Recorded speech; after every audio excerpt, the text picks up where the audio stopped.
Okay, so for this video, I'm going to cover the complete list of options as I see them for, better nutrition over the road. So if I was trying to make healthier choices as a trucker over the road, what would I see as my options to be able to do that? And I'll go over the pros and cons. I'll explain what each is and go over the pros and cons of each. So number one on the list, packing my own meals. So that's exactly what it sounds like. That would be, learning from a channel like this or some other, nutrition channels, reading about nutrition, and then having full control into what I put in my food. So when I was off the road and I get some of my days off, this means devoting a few hours to cooking, to meal prep, and actually preparing all of the meals myself, and then possibly freezing a portion of them and putting some in putting those meals in my fridge and taking them with me over the road. Okay. So pros and cons of this particular option. As I see it, the pros would be, the main upsides would be, one, you have almost complete control over what goes into your food. So you have a high level of control over the ingredients. And for people who, are really trying to be conscious of what they're eating and what goes into the food, you can't get any more control than that. You bought all the food, you saw what you put in for seasonings, you saw how much butter you cooked with, if any, or salt, how much heavily you're salting the food. I would say for people who are concerned, about blood pressure and concerned about their intake of minerals, their intake of overall calories, extra additives, stuff like that, this is the most conservative option, right? This is the safest way to go. You saw everything that went into the meals. You made them yourself. Or maybe if you don't or can't cook, maybe you're lucky enough or you're fortunate enough to have like a supportive partner, like a friend or a partner, spouse, something like that, where they wouldn't mind cooking for you. I think that's who this works for, is somebody who either has the time when they get off the road to do that and they're willing to do it, or has a significant other or someone that will do it for them. So another upside that I think there is to this is cost savings. So this might be good for some of you guys who, you're making a decent living, but you're not killing it. You're not in that really, the upper portion, of earners over the road where you're making, six figures or multiple six figures. If you're hauling something that just, and your rates are such that you make more of a median income, this might be a good option for you because you're going to be able to keep more of the money that you make. And yeah, the cost per meal, it's probably not possible to get it down any further than this option because you're buying and bringing all of your own food, and there's not going to be the same markup that you would get from a meal prep service like company, or of course pay at a restaurant, or even buying food at a convenience store or something like that, or truck stop. Second option is using a meal prep service. It's basically, it would be the same as number one in that you're going to have a bunch of pre-portioned meals. The difference is that you are outsourcing that. You're delegating that, and you are hiring a different company to do that for you and saying, look, just take care of it for me, right? I don't have the time. I don't have the energy. I don't feel like doing it. Ship me all of my meals, and I just give you money, and I don't want to know anything, right? This is a fit for some people. So the way I see it, there are pros and cons to this one as well. Some of the obvious ones, this ranks very high in convenience. It ranks higher in convenience and time savings than the first option that we discussed, which was prepping, all of your own food, which is going to take you probably hours to do all of that food shopping and cooking and then actually packing everything up. It's going to be time consuming. Another one could possibly be taste and the actual culinary experience that you get. Like if you don't know how to cook, or you're not proficient in cooking, or you don't have a significant other that's willing to do that for you, help you and cook for you and everything like that. If you're not really good at cooking, you have to learn, and odds are the stuff that you make for yourself, it might not be that good at first. You might not even like it. So I look at it like an additional advantage of this option is you're probably going to enjoy the food that you're eating more because it's made in a commercial kitchen by professionals, and then they portion everything out and ship it to you. So that's another big thing. In addition to the time and energy savings, it's ranking big in convenience, ranking big in time saving. The culinary experience, probably the food's going to taste pretty good. You get those are some of the advantages that you're getting. Now, the main downside, if you want to look at it this way, is it will be more expensive. It's still less expensive than actually eating out and stopping at restaurants. And the price per meal on some of these companies, I think, is pretty reasonable. But this is probably going to be the best fit for some of the truckers that are in like the upper, maybe 25th percentile of earners, or maybe you're in like, the top 10 or 20% of earners, or quarter. It depends on your own values and what you want to do financially. That's your own choice, your own business. But the way I see it, if I was pulling in some good money, some good paychecks, I would be really valuing my time off. Like, that would be sacred to me, and I probably would opt for a service like this, because I would say, you know what, I work hard, I make plenty of money. I would rather just write a check or, put my credit card on file and have somebody else take care of it for me. And that way, when I get my couple or my few days off, I do whatever I want to do. I relax, I go do something fun, and I don't worry about making food for myself. All the work is done. I don't want to hear it. Here's the money. I want the service instead. And that has a value.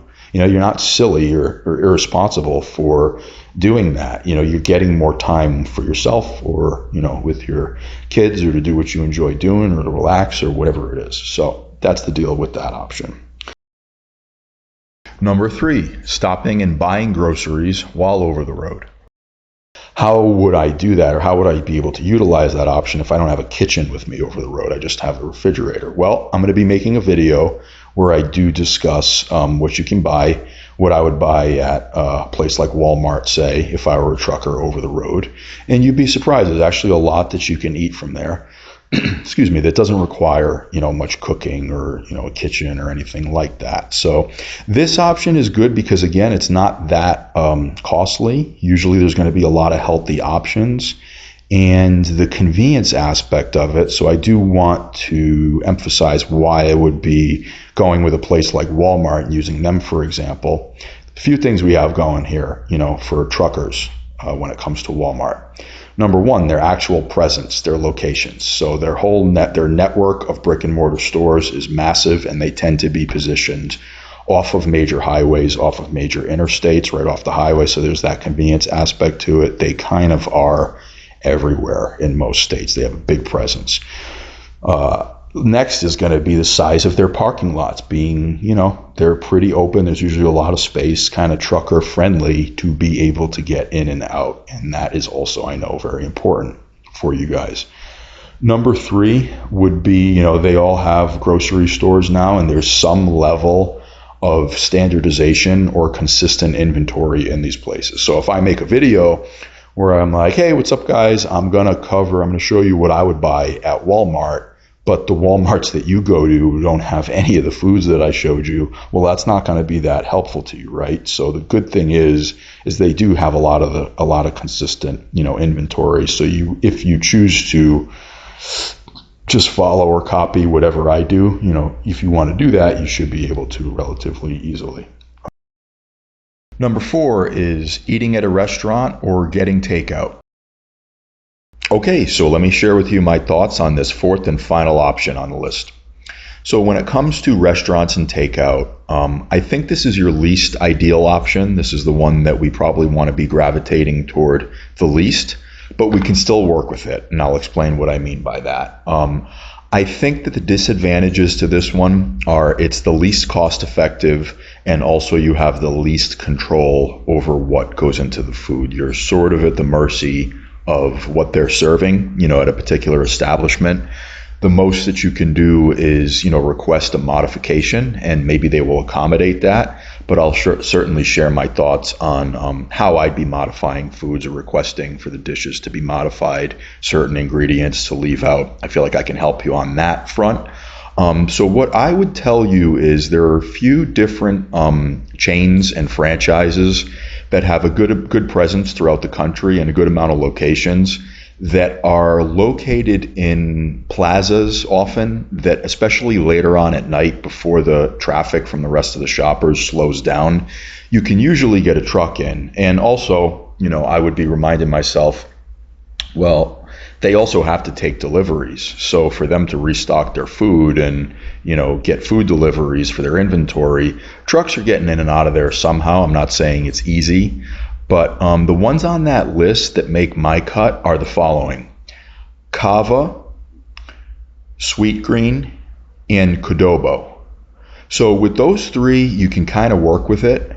And again, as far as the price goes, what I would say is if you're in a pinch, if it's kind of an emergency, you're short on food and you don't really have other options, but there's one of these nearby, it's really not the end of the world. You can certainly work with it. And the other thing that I would say as far as the price point goes is we're in a time right now where this stuff actually doesn't cost that much less than fast food.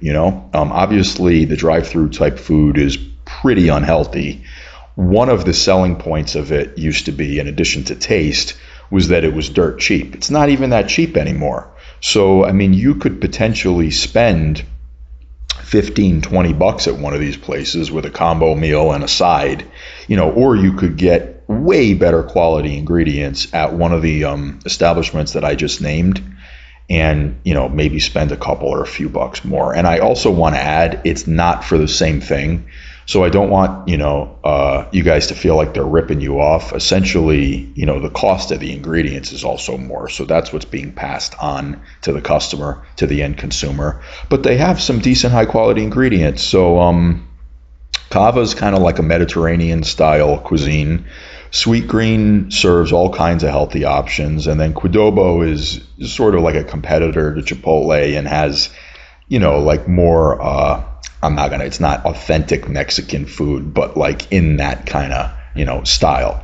But what's my rationale for these three places? Well, it will be relatively easy for you to build a bowl. Like they allow you to pick as you go. It's kind of like that assembly line style business model where you pick the foods that you want. So you have control in that regard. And you can go toward your base being veggies. So what I would be doing is I'd be skipping the rice at each of these establishments. If they offer rice or if they offer bread or some sort of carb like that as the base, go ahead and skip that. But then, go heavy on the vegetables for some fiber, for some bulk, for some stuff to get you full and promote satiety. Pick a protein of your choice. You can go ahead on that. And all of these places are pretty flavorful. They definitely know how to season, their food. It tastes pretty good in my opinion. And again, for what it is, the price point's reasonable. Probably don't want to rely on it every day, but in a pinch, there's really nothing wrong with it. The other thing I would say about these places is remember you're focusing on getting access to higher quality food and opting for it in a pinch and when you need the convenience.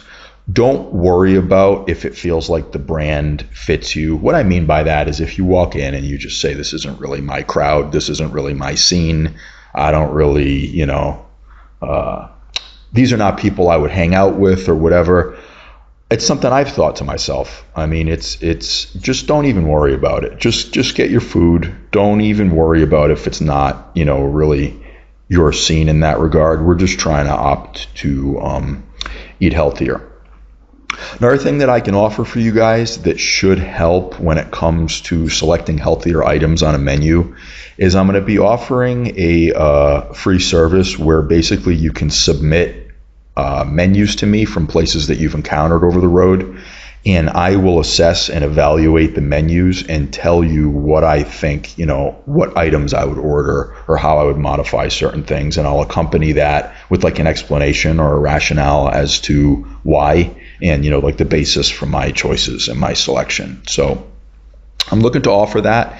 And I'm thinking, if I post those results, it could also help other truckers. Like if I have positive things to say, then I'll disclose the name of the establishment. And then other people can know, hey, if you're, on route whatever or this particular interstate, this place has great options.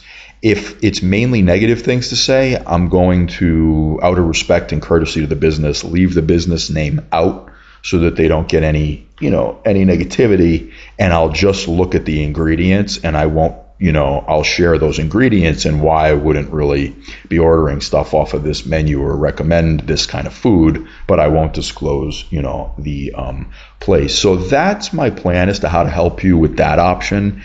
Again, I wouldn't sleep on this option. You can utilize it from time to time. A lot of you guys might be utilizing the diners and the truck stop restaurants the majority of the time, when what I think, what I would be doing and what you might want to consider doing is flipping that ratio so that you have this number 4 one on the list as that we just went over, that you're doing this the minority of the time.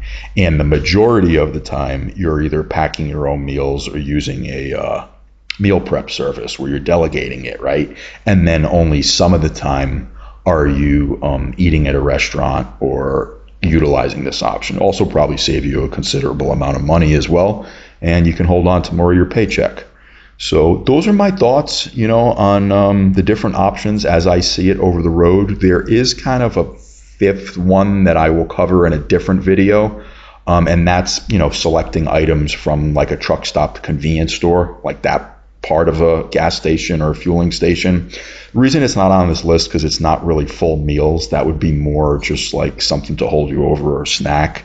And it's, really, there's really not a lot of good options in places like that. And it's all very expensive. But I will tell you what I would buy in that scenario as well. So I really hope this was helpful to you. I hope to speak to you soon. I will be covering each of these more in depth. So I'll be showing you meals to pack. I'll be showing you examples of meal prep services. I'm going to be going to Walmart soon and doing a shopping and showing you what I'd get. And I'll do some menu reviews for you guys.